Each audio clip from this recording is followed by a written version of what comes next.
Вот эти штуки у людей на кочках скрипят. Многие даже не понимают, от чего это, откуда этот звук идет сзади, думают, что подвеска. На самом деле распространенная штука, практически на новых машинах это поскрипывает. У меня на самом деле вроде не скрипело, но обратил внимание, когда начал уже проверять, вот здесь действительно есть какие-то странные звуки. Нам потребуется вот такая родная отвертка. Та, что в комплекте идет с машины. Все.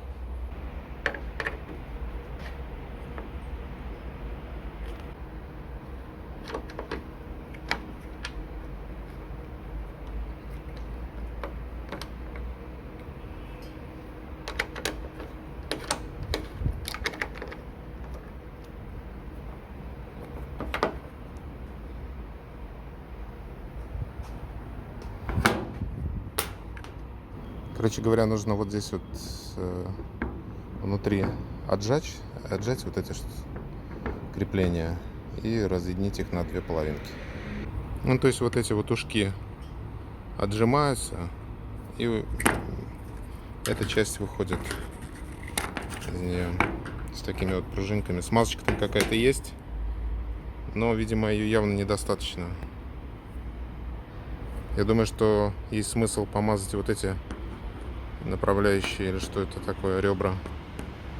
И, может быть, тогда это будет меньше скрипеть. Сейчас попробуем. Нашел какую-то смазку. То есть вот неудобно под камеру это делать. Короче говоря, вот это сейчас промажу все. Попробую. И посмотрим, что получится. Ну, как-то вот так вот помазал. Те места, где есть реальная выработка, вот, например, в этой части внутри было видно, что вот здесь вот, где я смазку положил, там есть прямо ложбинки такие, небольшая выработка, хотя, собственно, машина новая, но выработка уже есть. Все, собираем обратно. То есть вот здесь отверстие, здесь направляющие, вставляем на место.